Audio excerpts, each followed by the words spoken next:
Hello மக்களே, welcome to drama with Cindy for you. இன்னைக்கு நம்ம பார்க்க போறது அங்க என்னமோ இருக்கு எபிசோட் 9. போன எபிசோட்ல ஃபைனலி பாபுக்கு தான் எப்படி இறந்து போனாங்கிற விஷயம் தெரிய வருது. தன்னோட அம்மா இறந்த கொஞ்ச நாள்லயே அப்பா இன்னொரு லேடி கூட அஃபேர்ல வச்சிருக்கிறத இவன் பாக்குறான். ஏற்கனவே அவன் மைண்ட்ல நிறைய பிரச்சனை போய்கிட்டு இருக்க. இப்படி தனக்கு இருக்க ஒரே ஃபேமிலி இவரே எப்படி பண்றாருன்னு சொல்லிட்டு இவனே ஒரு வேகமான காருக்கு நடுவுல போய் பாஞ்சிடறான். இப்படி தெரிய வந்ததும் ஆவியா பேட்டோட உடம்புல போயிட்டு அப்பா கிட்ட கன்ஃபரன்ட் பண்றான். ஆனா அவரு பயந்து போயிட்டு பேட்டோட கழுத்தை நெரிக்க எப்படியோ பேட்டை காப்பாத்தி அங்கிருந்து வெளில கூட்டு வந்துடுறான். இவங்க வெளில வந்த அதே டைம்ல நுவானும் கரெக்டா அந்த வீட்டுக்கிட்ட வரா. சோ ஃபைனலி இவ்வளவு நாள் வெயிட் பண்ணிட்டு இருந்த பாபோட அப்பா வீட்டை அவ கண்டுபிடிச்சிட்டா. இதுக்கப்புறம் என்ன ஆகுதுன்னு இப்ப பாப்போமா. இங்க பாப் அந்த போட்டோ ஃப்ரேமை கீழே போட்டு உடைச்சிருவான்ல, அதைவே கையில பிடிச்சு அழுதுகிட்டே உட்காந்துட்டு இருக்காரு பாபோட அப்பா. இவரோட பேரு கின். அப்படி அந்த ஃப்ரேமை தொடச்சிட்டு இருக்கும் போது அங்க இருக்க உடஞ்சு போன கண்ணாடி அவர் கையில கிழிச்சிடுது. அப்பா அதே நேரம் கரெக்டா நுவானும் உள்ள வரா. கையில காயமா இருக்கிறத பாத்துட்டு மெதுவா கிட்ட வந்து கின்னு பக்கத்துல உட்காந்துட்டு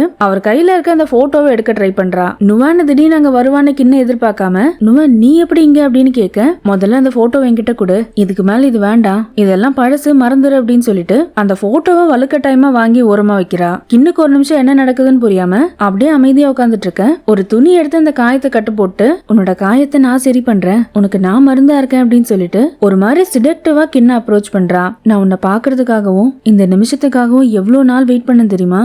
நாலுன்னு சொல்றத விட வருஷ கணக்கா காத்திருந்தேன். எனக்கு தெரிஞ்சவங்க தெரியாதவங்கன்னு எல்லார்கிட்டயும் உன்னை பத்தி கேட்டேன். ஆனா யாருமே உன்னை பத்தி எதுவுமே சொல்ல மாட்டேங்கிறாங்க. நல்ல வேலையா இந்த பசங்களை இன்னைக்கு ஃபாலோ பண்ணிட்டு வந்தேன். அப்படிதான் உன் வீட கண்டுபிடிச்சேன் அப்படின்னு சொல்ல இவ பசங்கன்னு சொன்ன உடனே கிண்ணு ஷாக் ஆகுறான். நீ பசங்க நான் சொன்ன, இங்க ஒரு பையன் வந்தான், அவன் வந்து என்னென்னமோ பேசினா, பாப பாக்குறேன், அவன் கூட பேசுறேன்லாம் சொல்றான். இதுக்கு நுவானு அவன் சொல்றது உண்மைதான், பாபும் அந்த பையன் கூட இங்க வந்திருந்தான், அவன் இங்கதான் இருந்தான். இப்படி இவ சொன்ன உடனே கிண்ணு பயப்பட ஆரம்பிக்கிறான். நீ ஒன்னும் பயப்படாத, இன்னும் கொஞ்ச நாள் தான் அவன் இங்க இருப்பான், அதுக்கப்புறம் போயிடுவான் அப்படின்னு சொல்ல, ஏன் என்னாச்சு, ஏன் பாப் போனோம் அப்படின்னு கேக்குறான் கிண்ணு. ஏன்னா அவன் எதை தேடி வந்தானோ அவனுக்கு கூடி சீக்கிரம் அது கிடைச்சிடும், அப்புறம் அவனால இந்த மாதிரி இருக்க முடியாது. இப்படி சொல்லிட்டே கொஞ்சம் கொஞ்சமா கிண்ணு கிட்ட வர, இப்ப நீ ஏன் அதெல்லாம் யோசிக்கிற, பழசு எல்லாத்தையுமே மறந்துரு, உனக்கு சந்தோஷம் கொடுக்கதான் நான் வந்திருக்கேன், என்னை ஏத்துக்கோ அப்படிங்கிற மாதிரி ரொம்ப சிடக்டிவா கிண்ணு கிட்ட வந்து அவளோட ட்ரெஸ்ஸை ரிமூவ் பண்ண ஆரம்பிக்கிறா. இப்படி சடனா நுவான் அப்ரோச் பண்ணதும் கிண்ணு ஒரு நிமிஷம் தடுமாறி தான் போறான். என்ன பண்றதுன்னு தெரியாம அப்படியே ஷாக்ல இருக்க. நுவான கொஞ்சம் கொஞ்சமா கிட்ட போயிட்டு கின்னோட ஃபேஸ புடிச்சு கிஸ் பண்ணான்னு கிட்ட போறா. கொஞ்ச நேரம் கின் அப்படியே உறைஞ்சு போய் நிக்க. அப்புறம் கான்சியஸ் வந்து நுவான தள்ளி விட்டுறான். நுவா நீ என்ன பண்ற, இந்த மாதிரிலாம் என்கிட்ட பண்ணாத போ அப்படின்னு சொல்ல நுவான கோவம் வந்துட்டு, நீ மறுபடியும் இதேதான் பண்ற கின், நான் உனக்காக எவ்வளவு நாள் காத்துட்டு இருந்தேன், நான் உன் மேல எவ்வளவு காதலா இருக்கேன்னு உனக்கு புரியாதா, உனக்காக நான் எவ்வளவு பண்ணிருப்பேன், அது எதுவுமே உனக்கு தெரிய மாட்டேங்குதா. இதுக்கு கின்னு பொறுமையா, நுவா நீ எனக்காக நிறைய ஹெல்ப் பண்ணிருக்க, நான் அதெல்லாம் இல்லன்னு சொல்லவே மாட்டேன், அது எல்லாத்துக்குமே நன்றி. ஆனா நான் ஒரு விஷயம் ஓப்பனா சொல்லணும்னா, என்னோட இந்த வலிக்கு காரணமே நீதான் நுவான். அன்னைக்கு ஒரு நிமிஷம் என் மனசு மாறாம இருந்தா, உன் கூட ஓடி போலான்னு நான் முடிவு பண்ணாம இருந்தேன்னா என் பையன் என் கூட இருந்திருப்பான். இப்படி யாருமே இல்லாம நான் தனியா இருந்திருக்க மாட்டேன். ஒரு விதத்துல இது காரணம் நீதான் நுவான் அப்படின்னு சொல்ல நுவானுக்கு கோவம் வந்துருது. என்னக்கின்னு பேசுற, நான் மட்டுமா காரணம், உன் கண்ணுல இருந்த ஆசையை நான் பாக்கலன்னு நினைச்சியா, உனக்கும் இதுல விருப்பம் இருக்குன்னு தெரிஞ்சுதான் நான் உன்கிட்டே வந்தேன், இப்ப என்ன மட்டும் காரணம் சொல்ற. இதுக்கு கின்னு என்ன மன்னிச்சிருவான், தயவு செஞ்சு இங்க இருந்து போயிடு, என்னால எப்பவுமே உன்னை காதலிக்கவே முடியாது, இதுக்கு மேல நான் உன்னை பார்க்கவே விரும்பல, பிளீஸ் போயிரு அப்படின்னு சொல்ல நுவானு கோவம் வந்துட்டு கிண்ண அப்படியே கோவமா தள்ளி விடுறா. நான் இன்னும் என்னதான் பண்ணும் சொல்லு, உன் மேல பைத்தியமா இருக்கேன், நீதான் வேணும்னு இத்தனை வருஷமா அடம் பிடிச்சிட்டு இருக்க, நீ என்னையே காதலிக்க மாட்டியா. இப்படி அவ கோவமா பேசினதும் இவ ஏன் இவ்வளவு ஹார்ஷா நடந்துக்கிறான்னு கிண்ணும் பாக்குறான். கொஞ்ச நேரத்துக்கு அப்புறம் இது நுவானுக்கு புரிய வந்து மெதுவா கிண்ண விட்டு விலகி வந்து தள்ளி உட்கார்றா. அப்ப மறுபடியும் கிண்ண அவகிட்ட, நான் திரும்பவும் சொல்றேன் நுவான், என்னால உன்னை எப்பவுமே காதலிக்க முடியாது, தயவு செஞ்சு என் பின்னாடி வராத, நீ முதல்ல கிளம்பு அப்படின்னு சொல்லிட்டு கிண்ண அங்க இருந்து எழுந்து உள்ள போயிடுறான். இத்தனை வருஷமா ஆசையா கிண்ணுக்காக வெயிட் பண்ணிட்டு இருந்த நுவானுக்கு கிண்ணி அப்படி சொல்லுவான்னு கொஞ்சம் கூட எதிர்பார்த்திருக்க மாட்டா. அவளோட எமோஷன்ஸை கண்ட்ரோல் பண்ண முடியாம கதறி கதறி அழ ஆரம்பிக்கிறா நுவான். இப்ப அடுத்து இங்க பாபுக்கு தன்னோட கடைசி ஆசை என்னன்னு தெரிஞ்சிருச்சு. அதாவது அவங்க அம்மாக்கு ப்ராமிஸ் பண்ண மாதிரி அவன் ஆசைப்பட்ட அந்த ட்ரெஸ்ஸை ரெடி பண்ணி நோவா காம்படிஷனுக்கு அனுப்பணும். அதை பண்ண விடாம தான் அவங்க அப்பா தடுத்து நிறுத்திட்டார்ல, அதுக்கப்புறம் நடந்த விஷயம்லாம் நமக்கு தெரியுமே. இப்படி அவனோட கடைசி ஆசை இதுவா இருக்க அந்த ட்ரெஸ்ஸை இப்ப அவன் டிசைன் பண்ணி சப்மிட் பண்ணா ஒருவேளை அவனுக்கு இந்த பேய் ஆகிறதுல இருந்து தப்பிக்க சான்ஸ் இருக்குன்னு தோணுது. சரி அந்த ட்ரெஸ் டிசைன் பண்ணலான்னு உட்கார பாபால ஒண்ணுமே வரைய முடிய மாட்டேங்குது. அவனும் நிறைய முறை ட்ரை பண்ணி தோத்து போறான். ஒரு கட்டத்துல முடியாம கதறி கதறி அழ ஆரம்பிக்கிறான். பேட் என்னால முடியலடா, என்னால நிஜமா பண்ண முடியல, எனக்கு பயமா இருக்கு, எங்க அம்மா மாதிரி நானும் பேய் ஆயிடுவோம்னு எனக்கு ரொம்ப பயமா இருக்குடா, இப்படி சொல்லி பயங்கரமா அழ. பாப் அழுகிறத பார்த்த உடனே பேட்டும் அழ ஆரம்பிச்சிடறான். ஓடி வந்து அவனை கட்டி பிடிச்சிக்கிட்டே, பாப் அப்பெல்லாம் எதுவும் நடக்காதரா, நான் நிச்சயமா உன்னை அந்த மாதிரி விட மாட்டேன், நம்ம இதை எப்படியாச்சும் பண்ணிடலாம் அப்படின்னு சொல்லிட்டு கதறிட்டு இருக்க பாபை கட்டி பிடிச்சி சமாதானம் பண்ண ட்ரை பண்றான். ஆனா எவ்வளவுதான் எவ்வளவுதான் பேட் ட்ரை பண்ணாலும் பாபால கண்ட்ரோல் பண்ண முடியாம அழ ஆரம்பிக்கிறான். இதுக்கெல்லாம் காரணம் அவனோட எந்த ஆசையுமே நிறைவேறாம அவன் இறந்து போயிருக்கான். அதுக்கு காரணம் அவன் ஃபேமிலி மெம்பர்னு தெரிஞ்ச உடனே அதை அவனால அக்செப்ட் பண்ண முடிய மாட்டேங்குது. இப்படி பாபாலையும் வரைய முடியலன்னு சொல்லிட்டு அவன் வரைஞ்ச கொஞ்சம் பேப்பர்ல எடுத்துட்டு பேட் ட்ரீமை பார்க்க போறான். அந்த டிராயிங் அவகிட்ட காட்டிட்டு நம்மளால இதை பண்ண முடியுமா ட்ரீம், அவன் அழுகிறதுனால பார்க்க முடியல அப்படின்னு சொல்ல ட்ரீம் ரொம்ப டல்லா அந்த பேப்பரை பார்த்துக்கிட்டே இந்த விஷயத்துல ஒன்னும் பண்ண முடியாதுடா, இது அவனோட ஆழ் மனசு ஆசை, அவன் தான் நிறைவேற்றணும், அப்பதான் அவன் பயப்படுற மாதிரி எதுவும் நடக்காது இப்படி ட்ரீம் சொல்லவும் பேட் இது கேட்டு ரொம்ப டல் ஆயிட்டு ரொம்ப பாவம் ட்ரீம், அவன் உயிரோட இருக்கும் போதும் கஷ்டப்பட்டா, இப்ப செத்து போனதுக்கு அப்புறமும் கஷ்டப்படுறான், ஏன் லைஃப் இவ்வளவு மோசமா இருக்கு அப்படின்னு கேட்க ட்ரீம் இதுக்கு அவனுக்குன்னு கிடையாது பேட், பொதுவா எல்லாருக்குமே வாழ்க்கை அப்படிதான் இருக்கும், இன்னைக்காச்சும் ஒரு நாள் நம்ம சந்தோஷமா இருப்போம் நம்ம நினைப்போம், ஆனா உண்மை சொல்ல போனா அந்த மாதிரி எதுவுமே இருக்காது, நம்ம நினைக்காத விஷயம்லாம் என்னென்னமோ நடந்துரும் இப்படி சொல்லிட்டு ட்ரீமும் ரொம்ப டல் ஆகுறா. இவ ஏன் இந்த மாதிரி பேசுறான்னு பேட்டுக்கும் புரிஞ்சு லக்கு கூட நீ பிரேக்கப் பண்ணிட்டல எனக்கு தெரியும் ட்ரீம் அப்படிங்கிறான். இதுக்கு ட்ரீமால ரிப்ளை பண்ண முடியாம அமைதியா இருக்க, எனக்கு எப்படி தெரியும் பாக்குறியா, லக்கு என்ன பார்க்க வீட்டுக்கு வந்தான், அப்போ உன்னையும் என்னையும் பத்தி கேட்டா, ஆனா நீ ஒன்னும் கவலைப்படாத நான் அவன் கிட்ட தெளிவா எடுத்து சொல்லிட்டேன், அவனும் புரிஞ்சுக்கிட்ட மாதிரி தான் தெரிஞ்சது, நான் இதெல்லாம் ஏன் சொல்றேன்னா ஆக்சுவலி லக்கு நிஜமாவே நல்ல பையன் தெரியுமா, என்ன உன் மேல இருக்க லவ்னால அடிக்கடி கொஞ்சம் ஓவரா திங்க் பண்ணுவான், அது கூட நீ கோவப்படாம பொறுமையா சொன்னா அவன் கேட்டுப்பான், நான் உன்னை கம்பல் பண்றேன்னு நினைக்காத கொஞ்சம் கன்சிடர் பண்ணி பாரு அப்படின்னு சொல்ல ட்ரீம் இப்பயும் அமைதியா இருக்கா. ஆனா ஒண்ணு மட்டும் ஞாபகம் வச்சுக்கோ ட்ரீம், உனக்கு எப்பவுமே நான் ஃப்ரெண்டா கூடயே இருப்பேன், நீ என்ன டிசிஷன் எடுத்தாலும் நான் உனக்கு சப்போர்ட் பண்ணுவேன், அதை மட்டும் மறந்துடாத அப்படின்னு சொல்ல பேட் என்ன சொல்ல வரான்னு ட்ரீமுக்கும் புரியுது. ஆனா அவன் கிட்ட எதுவுமே சொல்லாம எதையோ யோசிச்சுக்கிட்டு அமைதியா உட்காந்துட்டு இருக்கா. இப்ப அன்னைக்கு நைட்டு பாப் பேட்டோட அம்மா ரூமுக்கு போயிட்டு ரொம்ப நேரமா அங்க இருக்க கபோர்டு எல்லாம் தேடிக்கிட்டே இருக்கான். என்னதான் பாபு அம்மா கண்ணுக்கு தெரியாம இருந்தாலும் அந்த கபோர்டு திறக்கிற சத்தம் எல்லாம் கேட்கும்ல,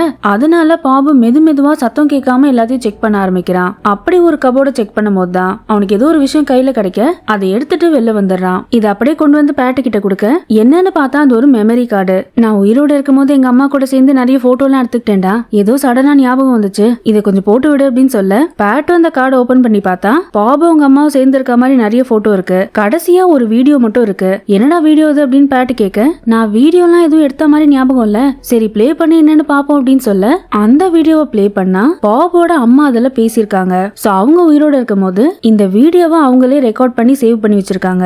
இத பத்தி பாபுக்கே ஐடியா இல்லாம அந்த வீடியோவை பார்க்க ஆரம்பிக்கிறான். அதுல பாபோட அம்மா இந்த கேமரா எல்லாம் எப்படி யூஸ் பண்ணணும்னு எனக்கு தெரியாது, இருந்தாலும் உன்கிட்ட பேசணும்னு நினைக்கிறேன், நீ இதை கேட்கும் போது நான் இருப்பேனா இல்லையான்னு கூட எனக்கு தெரியல, எப்படி இருக்க பாப், நல்லா இருக்கியா, நல்லா இருப்பேன்னு நினைக்கிறேன், அப்புறம் அம்மாவுக்காக நீ இந்த ட்ரெஸ் பண்ணல அது நிஜமாவே ரொம்ப நல்லா இருக்கு, உனக்கு அவ்வளோ டேலண்ட் இருக்கு, யாருக்காகவும் டேலண்ட்டை விட்டு கொடுக்காத, உன்னோட கனவு என்னவோ அதை நோக்கி போய்கிட்டே இரு இப்படி இவங்க சொல்லிட்டு இருக்கும் போதே திடீர்னு அவங்க கண்ணெல்லாம் கலங்க ஆரம்பிக்குது. இப்ப கொஞ்சம் தயங்கிட்டே உனக்கு ஒரு உண்மையை சொல்றேன் பாப், எனக்கு உன்னை கண்டாலே அவ்வளவு வெறுப்பா இருக்கும், உன்னோட அப்பாவையும் எனக்கு பிடிக்காது இப்படி அம்மா சொன்ன உடனேவே பாபுக்கு அவ்வளோ ஷாக் ஆகுது. பேட்டுக்கும் ஒன்னும் புரியாம இவங்க என்ன இப்படி சொல்றாங்க அப்படிங்கிற மாதிரி பாத்துட்டு இருக்கான். இப்ப பாபோட அம்மா நான் சொல்றது உன்னால நம்ப முடியாம இருக்கலாம், ஆனா உண்மை அதுதான், அதுக்கு காரணம் நான் பிரெக்னன்ட் ஆன உடனேவே என்னோட மாடலிங் கரியரை நான் நிப்பாட்டிட்டேன், அதுக்கு மேல என்னால எதுவுமே பண்ண முடியல, என்னோட கனவு லட்சியம் எல்லாமே இந்த மாடலிங் தான், உன்னாலதான் அதை என் கையை விட்டு போகுதுன்னு நினைச்சு எனக்கு மேல அவ்வளோ வெறுப்பு இருக்கும், என்னால ஒரு அம்மாவா உன்னை நேசிக்கவே முடியல, ஆனா அப்படியே கொஞ்சம் கொஞ்சமா வருஷம் போச்சு, நீயும் மெதுவா வளர ஆரம்பிச்ச,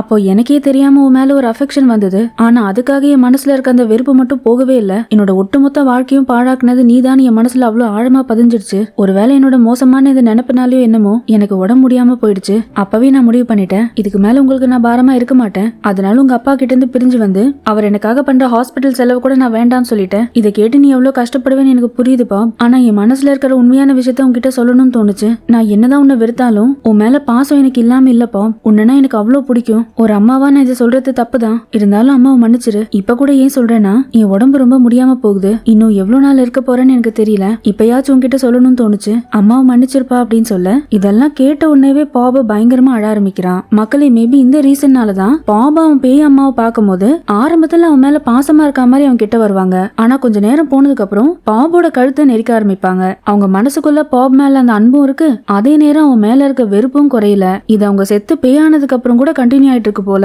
இப்ப அடுத்த நாள் பேட்டோட அம்மாவை பாக்குறதுக்காக நுவானா அவங்க வீட்டுக்கு வரா. வழக்கம் போல ஏதோ பேச வரான்னு பார்த்தா பேட்டோட அம்மா கிட்ட போயிட்டு நான் இங்க இருந்து போறேன், என்னோட சொந்த ஊருக்கே போய் செட்டில் ஆக போறேன் அப்படின்னு சொல்ல பேட்டோட அம்மா ரொம்ப ஆச்சரியமா பாக்குறாங்க. என்ன நுவான் இப்படி சொல்றீங்க, நீங்க கிளம்புவீங்க நான் எதிர்பார்க்கவே இல்லையே, அப்புறம் நீங்க யாருக்காகவோ வெயிட் பண்ணிட்டு இருக்கேன்னு வேற சொன்னீங்கல்ல, அவங்கள மீட் பண்ண வேண்டாமா? இதை கேட்டோன்னே நுவான் ரொம்ப டல்லா, சில விஷயம் நம்ம எதிர்பார்த்த மாதிரி எப்போ நடக்கிறது இல்ல, ஆனா அதை புரிஞ்சுக்காம நம்ம தான் பழைய மாதிரி எல்லாமே நடக்கணும்னு எதிர்பார்க்கிறோம், எப்பவுமே அதே மாதிரி இருக்க கூடாதுன்னு நான் கத்துக்கிட்டேன், நடக்காதுன்னு தெரிஞ்சதுக்கு அப்புறம் அதை விட்டு போறது தானே தானே சரியா இருக்கும். இப்படி ரொம்ப எமோஷனலா பேசிட்டே கண்ணெல்லாம் கலங்க பேட்டோட அம்மாக்கு ஒன்னும் புரிய மாட்டேங்குது. இப்ப நுவான் பேட் அம்மா கையை பிடிச்சிக்கிட்டே, நீ வழக்கமா சொல்லுவ தெரியுமா, நான் ரொம்ப ஸ்ட்ராங்கான லேடின்ட்டு. ஆனா உண்மை அது கிடையாது. நிஜமாவே நீ தான் ஒரு ஸ்ட்ராங்கான அம்மா. உன் மனசுல இருக்க பயம் வேதனை எல்லாமே எனக்கு புரியுது. இருந்தாலும் அதெல்லாம் தாண்டி நீ இவ்வளவு தூரம் வந்திருக்க.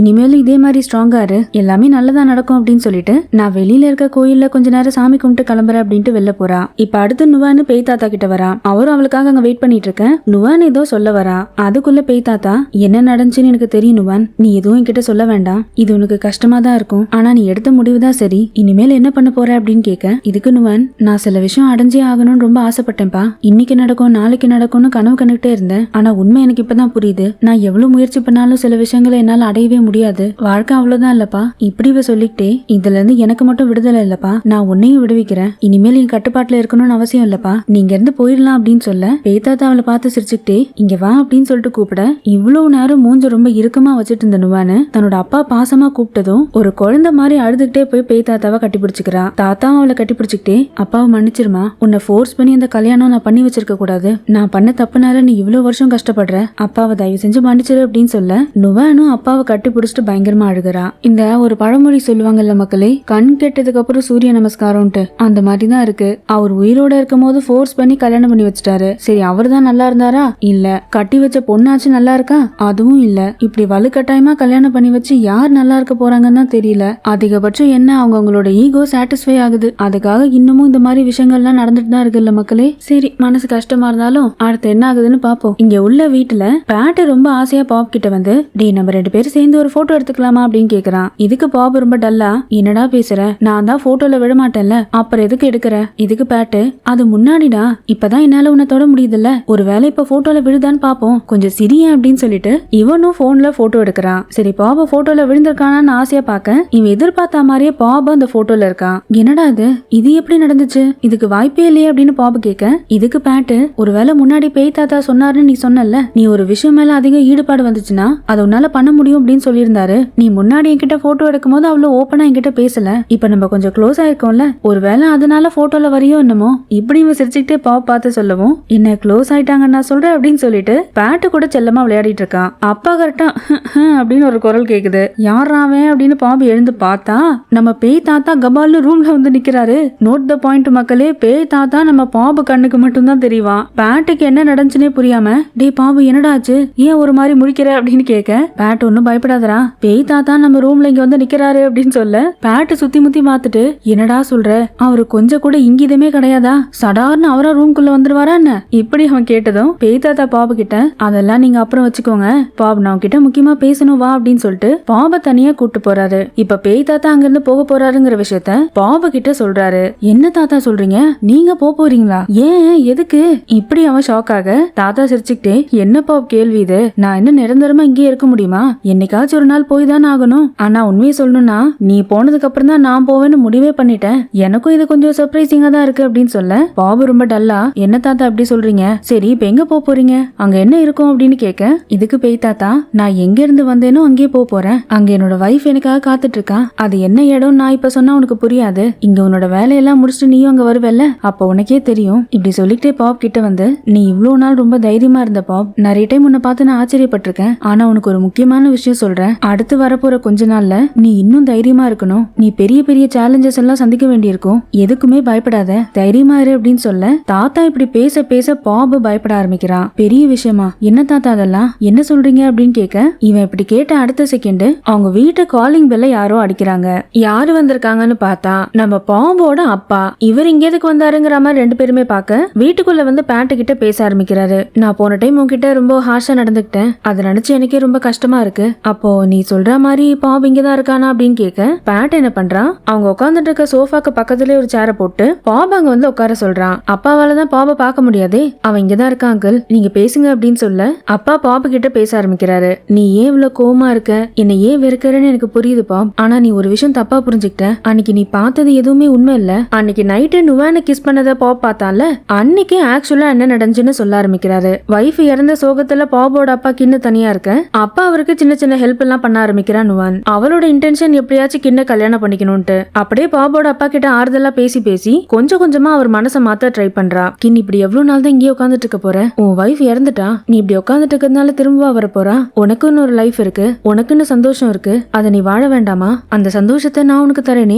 இப்படி சொல்லிக்கிட்டே மெதுவா கின்னோட ஃபேஸ் கிட்ட வர நுவான் பேச பேச கின்னுக்கு நுவானோட முகம் அவரோட இறந்து போன வைஃப் முகம் மாதிரி தெரிய ஆரம்பிக்குது. தன்னோட வைஃப் தான் தான் கிட்ட பேசுறான்னு நினைச்சுக்கிட்டு அவரும் மெதுவா நுவான அப்ரோச் பண்றாரு. அப்படி ரெண்டு பேரும் கிஸ் பண்ண வரும்போது தான் இங்க வெளியில இருந்து பாப் இத பாத்துட்டு இருப்பான். ஆல்மோஸ்ட் ரெண்டு பேரும் கிஸ் பண்ண வர கின்னுக்கு கான்சியஸ் வந்து கண்ணை திறந்து பார்த்தா அவன் முன்னாடி இருக்கிறது நுவானு. நம்ம என்ன பண்றோம் அப்படின்னு நினைச்சிட்டு நுவானை பிடிச்சு தள்ளி விட்டுறான். என்னாச்சு இந்த ஆளுக்கு அப்படின்னு நுவானு ஷாக் ஆக, கின்னு என்ன பண்ற, இப்ப எதுக்கு என்ன தள்ளி விட்ட? உன்னோட கண்ணுல நான் பார்த்தேனே, உனக்கும் என் மேல விருப்பம் இருக்குல்ல, அதனாலதானே நான் உன்கிட்ட வந்தேன். இப்படி இவளும் ஷாக்கா கேட்க கின்னு ஒரு மாதிரி கன்ஃபியூஸ் ஆயிட்டு, நுவான் தயவு செஞ்சு என்ன மன்னிச்சிரு, நீ இனிமேல் என் முன்னாடியே வராத, என் வீட்டுக்கும் வராத, இங்க இருந்து முதல்ல போ அப்படின்னு கத்த.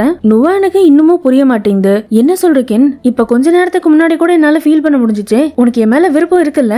இதுக்கு கின்னு, ஐயோ எனக்கு அதெல்லாம் எதுவுமே கிடையாது, நீ எனக்கு செஞ்ச ஹெல்ப் எல்லாத்துக்குமே நன்றி, ஆனா என்னால உன்னை அப்படி நினைச்சு கூட பார்க்க முடியாது. ஒரு செகண்ட் என்ன மறந்து நான் உன்கிட்ட வந்தேன் தான், ஆனா நான் உன்னை நினைக்கல.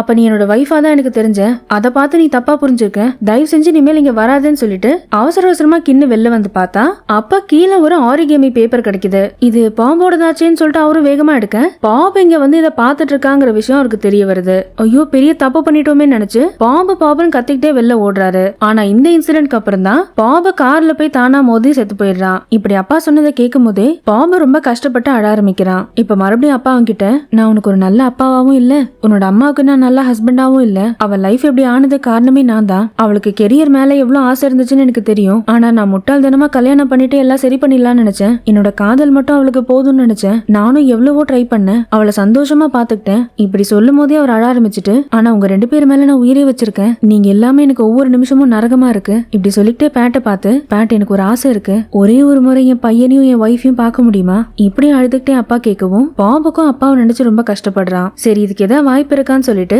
பேட் ட்ரீம் கிட்ட கால் பண்ணி கேக்குறான். ட்ரீம் இதுக்கு, டே இதெல்லாம் ரொம்ப அட்வான்ஸ்டா, எனக்கு ஒரு குறிப்பிட்ட ஆன்மாவை கூட்டு பேச வைக்கிற அளவுக்கு எல்லாம் தெரியாதுடா, எங்க அப்பாவோட புக்ஸே தான் இருக்கும், வேணா நான் ட்ரை பண்ணி பாக்குறேன் அப்படின்னு சொல்லிட்டு இவளும் ஒவ்வொரு புக்கா படிக்க ஆரம்பிக்கிறான். அப்படி தேடிட்டு இருக்கும் போது ஒரு புக் நடுவுல இதை கரெக்டான டைம்ல யூஸ் பண்ணு அப்படின்னு சொல்லிட்டு அவங்க அப்பா ஒரு நோட் எழுதி வச்சிருப்பாரு. அதை படிச்சுக்கிட்டு கீழே வரும்போது கரெக்டா லக்கு அங்க வரான். இங்க பாரு எனக்கு இப்ப பேசலாம் டைம் இல்ல, நான் ஒரு முக்கியமான வேலையில இருக்கேன் போ அப்படின்னு சொல்ல, லக் இதுக்கு, எனக்கு தெரியும் ட்ரீம், நீ பேட்டோட வீட்டுக்கு தானே போற, என்கிட்ட அவன் எல்லாமே சொல்லிட்டான், நானும் கூட வரேன் அப்படின்னு சொல்ல ட்ரீம் இதுக்கு ஒத்துக்க மாட்டேங்கிறா. லக் அதெல்லாம் சரியா இருக்காது, நீ என் கூட வர வேணாம் அப்படின்னு சொல்ல லக் இதுக்கு, ட்ரீம் நான் சொல்றத கொஞ்சம் புரிஞ்சுக்கோ, நீ என்ன பண்றேன்னு நான் பாக்குறேன், என் கண்ணால பார்த்தா நான் நம்புவேன்ல, எனக்கு ஒரே ஒரு சான்ஸ் கொடு ப்ளீஸ் அப்படின்னு கேட்க ட்ரீம கொஞ்ச நேரம் யோசிச்சுட்டு ஓகேன்னு ஒத்துக்கிறா. இப்ப அன்னைக்கு நைட் இங்க நுவான் என்ன பண்றா, அவ சொன்ன மாதிரி சாமியா தாத்தாவோட ஆத்மாவை அவ போட்ட கட்டுல இருந்து விடுவிக்கிறா. சோ இந்த பேய் தாத்தாவோட ஆன்மாவும் அந்த உலகத்தை விட்டு போயிருது. இப்ப அடுத்து இங்க வீட்டுக்குள்ள ட்ரீம், லக்கு, பாம்போட அப்பா பேட் 4 பேரும் கின்ன ஆசைப்பட்ட மாதிரி பாம்போட அம்மாவையும் பாபையும் அவரை பார்க்க வைக்க முடியுமான்னு ட்ரை பண்றாங்க.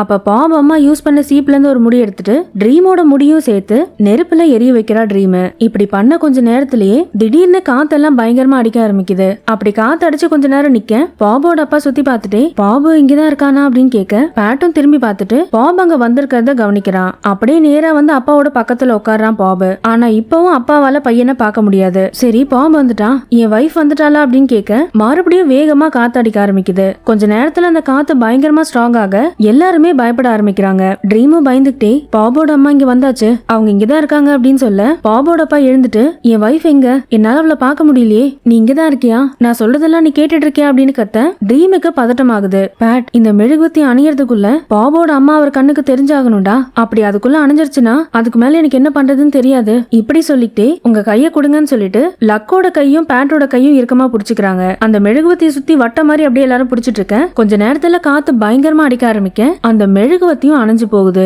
இப்படி அணைஞ்சதுமே எல்லாரும் பயப்பட ஆரம்பிக்கிறாங்க. ட்ரீம் இப்ப என்ன பண்றது, இதோட எல்லாம் முடிஞ்சிருச்சா அப்படின்னு சொல்ல அப்ப லக்கு டக்குன்னு அங்க யாரோ நிக்கிற மாதிரி இருக்கு அப்படிங்கிறான். யாருன்னு பார்த்தா பாம்போட அம்மா. இப்போ பாம்போட அப்பா கண்ணுக்கும் அவங்க தெரியறாங்க. அது மட்டும் இல்லாம பாபு அவங்க அம்மாக்காக ட்ரெஸ் தைச்சு கொடுப்பால அந்த ட்ரெஸ்ல தான் அந்த ஆன்மாங்க தெரியுது. தன்னோட மனைவியை பார்த்த உடனே பாபோட அப்பா அழ ஆரம்பிச்சிடறாரு. நீ இந்த உலகத்தை விட்டு போக முடியாம இங்கே பேய அலையறன்னு கேள்விப்பட்டேன், நீ இப்படி இருக்க காரணம் நான் தானே, நீ இப்படி ஆனது காரணம் நான் தான் தெரியும் போது என் நிம்மதி எல்லாமே போச்சு, நான் உனக்கு ஏதாவது பண்ணணும், தயவு செஞ்சு எனக்கு ஒரு வாய்ப்பு கொடு அப்படின்னு கேட்க இதுக்கு பாபோட அம்மாவோட ஆவி, நீ தேவையில்லாம இதை பத்தி யோசியும் வாழ்க்கையை வீணாக்கிக்காத, நான் இப்படி இருக்கேன்னா அது காரணம் நான் மட்டும்தான், இது நான் தேர்ந்தெடுத்த முடிவு, இப்ப நடக்கிற நல்லதும் கெட்டதும் எல்லாத்துக்குமே நான் தான் காரணம், தேவையில்லாம குற்ற உணர்ச்சியில உன் வாழ்க்கையை நீயே கெடுத்துக்காத, இவ்வளவு வருஷம் நடந்ததை நினைச்சே நீயும் வாழ்க்கையை ஓட்டிட்ட, இதுக்கு மேல இப்படி இருக்காத, உனக்குன்னு ஒரு வாழ்க்கையை தேடிக்கோ, சந்தோஷமா இரு. இப்படி அவங்க சொல்ல சொல்ல பாபோட அப்பா வாய் விட்டு அழ ஆரம்பிக்கிறாரு. அவர் அழுகிறத பார்த்த உடனே பாபோட அம்மா கிட்ட வந்து, என்னால ரொம்ப நேரம் இங்க இருக்க முடியாது, நான் கிளம்பணும் அப்படின்னு சொல்லிட்டு மெதுவா ஒரு முகம் கிட்ட கை எடுத்துட்டு போயிட்டு அவர் கண்ணத்தை பிடிக்கிற மாதிரி பண்றாங்க. ஆனா ஆப்வியஸ்லி அவங்களால தொட முடியல. அப்படியே ஹஸ்பண்ட பாத்துட்டு அங்கிருந்து கிளம்பலான்னு அந்த ஆல்மா வெளில போகும்போது இங்க பாம்பு அழுதுகிட்டே அம்மானு கூப்பிடுறா. இப்பயாச்சும் தான் அம்மா அவங்க கிட்ட பேச மாட்டாங்களான்ட்டு அவ்வளவு தவிப்பு பாபோட மனசுல. பையன் கூப்பிட்ட உடனே இங்க பாபோட அம்மாவும் அழ ஆரம்பிச்சுட்டு பாப கிட்ட வந்து கட்டி பிடிச்சுக்கிறாங்க. உன் மனசுல என்ன உறுதிட்டு இருக்குன்னு எனக்கு தெரியும் பாப், அதை நீ கடந்து போயாகணும். என்ன மாதிரி பேய அலையிற விதி உனக்கு வேண்டாம். உன்னோட ஆன்மா சாந்தி அடைஞ்சு இந்த உலகத்தை விட்டு போகணும். உன்னோட கடைசி ஆசை என்னவோ அதை நிறைவேற்றிட்டு இந்த உலகத்தை விட்டு போயிடு அப்படின்னு சொல்லிட்டு பாப கட்டி பிடிச்சுக்கிறாங்க. பாபம் அழுதுகிட்டே அம்மா கையை பிடிச்சிட்டு, இதுக்கப்புறம் இந்த மாதிரி உங்களை பார்க்க முடியுமாமா அப்படின்னு கேக்குறான். இதுக்கு அம்மா, யாருக்கு தெரியும் பாப், நான் இப்படியே காலம் போற வரைக்கும் பேயாதான் இருப்பேனான்னு கூட எனக்கு தெரியாது. ஒருவேளை வாய்ப்பு கிடைச்சா மறுபடியும் சந்திக்கலாம் அப்படின்னு சொல்லிட்டு பாபோட அம்மா ஆவி அங்க இருந்து போயிருது. இப்ப பாப் அப்பா கிட்ட, நீங்க பண்ண விஷயத்த என்னால மறக்க முடியும்னு நான் சொல்லல, ஆனா மன்னிக்க முயற்சி பண்றேன். அதே மாதிரி நடந்ததை நினைச்சு நீங்களும் கவலைப்படாம உங்க வாழ்க்கையை வாழுங்கப்பா. என்னைக்காச்சும் வாய்ப்பு இருந்தா நம்ம மறுபடியும் சந்திக்கலாம் அப்படின்னு சொல்ல பாப் அப்பா கம்ப்ளீட்டா உடஞ்சு போய் அழ ஆரம்பிக்கிறாரு. இப்ப அடுத்து இந்த செரிமனி எல்லாம் முடிச்சுட்டு நம்ம லக்கும் ட்ரீமும் அப்படி நடந்து வந்துட்டு இருக்காங்க. ஒரு மாதிரி ரெண்டு பேருக்கும் பேட்ச் பாக்க ட்ரீம் லக்கு கிட்ட, என்ன புரிஞ்சுக்கிட்டதுக்கு தேங்க்ஸ் லக்கு அப்படிங்கிறா. இதுக்கு லக்கு அவ கையை பிடிச்சிக்கிட்டே, நீ எதுக்கு தேங்க்ஸ் சொல்ற ட்ரீம், நான் தான் சொல்லணும். என்கிட்ட இவ்வளவு விஷயம் ஓப்பனா சொல்லியிருக்கல, அதுக்கு நானே தேங்க்ஸ் சொல்றேன் அப்படின்னு சொல்லிட்டு ட்ரீமோட நெத்தியில கிஸ் பண்றான். அப்ப ட்ரீம் அவன் கிட்ட, இப்பயாச்சும் நான் சொல்றத நம்புறியா அப்படின்னு கேட்க, இதுக்கு லக்க உடனே, அப்படின்னா நான் சொல்ற ஏலியன் விஷயத்தையும் நீ நம்புறியா? இப்படி இவன் கேட்டுட்டு இருக்கும் போதே திடீர்னு மறுபடியும் வேகமா காத்தடிக்குது. இப்ப என்ன ஆச்சு அப்படிங்கிற மாதிரி ட்ரீமும் பயப்பட ஆரம்பிக்கிறா. லக்கும் ஷாக் அடிச்ச மாதிரி இங்கேயும் அங்கேயும் சுத்தி பாத்துக்கிட்டே இருக்கான். இப்படி ரெண்டு பேருமே பயந்து போயிருக்க. திடீர்னு அவங்க ரெண்டு பேர்கிட்ட பளிச்சுன்னு ஒயிட் கலர்ல லைட் ஒன்னு அடிக்குது. அதெல்லாம் பயந்து போய் லக்கு மயக்கம் போட்டு கீழே விழுந்துடுறான். ட்ரீமுக்கு ஒரு செகண்ட் என்ன ஆச்சுன்னு புரிய மாட்டேங்குது. இப்ப அந்த லைட்டும் அங்க இருந்து மறைய லக்கை எழுப்ப ட்ரை பண்றான். கொஞ்ச நேரத்துல அவனே தானா எழுந்துட்டு, ட்ரீம் என்ன ஆச்சு அப்படின்னு கேட்க ட்ரீமுக்கும் புரியாம, அத நான் கேட்கணும், என்ன ஆச்சுங்க, நீ ஏன் மயக்கம் போட்டு விழுந்த? இதுக்கு லக்கு, எனக்கும் ஒன்னும் புரியல ட்ரீம், ஆனா இதே மாதிரிதான் சின்ன வயசுல எங்க அப்பா அம்மாக்கும் நடந்துச்சு. நான் இந்த வெள்ளை லைட்டை முன்னாடியே பாத்துருக்கேன். அப்படின்னா சின்ன வயசுல நடந்த மாதிரி, அதாவது எங்க அப்பா அம்மா காணாம போன மாதிரி இன்னமும் இந்த ஊர்ல யாரோ காணாம போயிட்டு தான் இருக்காங்க போல. இப்படி இவ சொல்ல சொல்ல ட்ரீமுக்கும் அந்த சீரியஸ்னஸ் புரிய ஆரம்பிக்குது. இந்த சீனை இங்கே கட் பண்ணிடுறாங்க.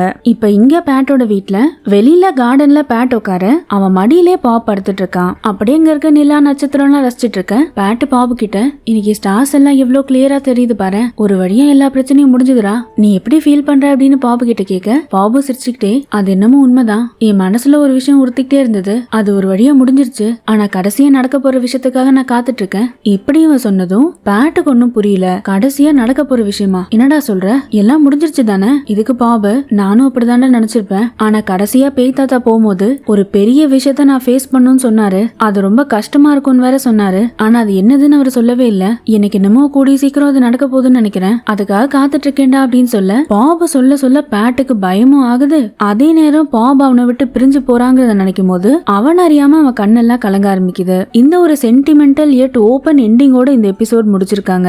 அடுத்து இந்த சீரீஸோட ஃபைனல் எபிசோட் மக்களே, பாபுக்கு என்ன ஆக போகுது, அதே மாதிரி இந்த லக்கு பயலுக்கு என்ன ஆச்சு, இது எல்லாத்துக்கும் கடைசி எபிசோட்ல ஆன்சர் கிடைக்கணும்ல. கூடி சீக்கிரம் பாத்துருவோமா? அண்ட் இந்த எபிசோட் பிடிச்சிருந்தா மறக்காம லைக் பண்ணுங்க. அடுத்து இந்த சீரீஸோட ஃபைனல் எபிசோட் பார்க்க மறக்காம நம்ம சேனலுக்கு சப்ஸ்கிரைப் பண்ணுங்க. இன்னொரு சூப்பரான எபிசோட்ல மறுபடியும் வந்து மீட் பண்றேன். Until then, stay safe, be happy, have love, cheers, bye.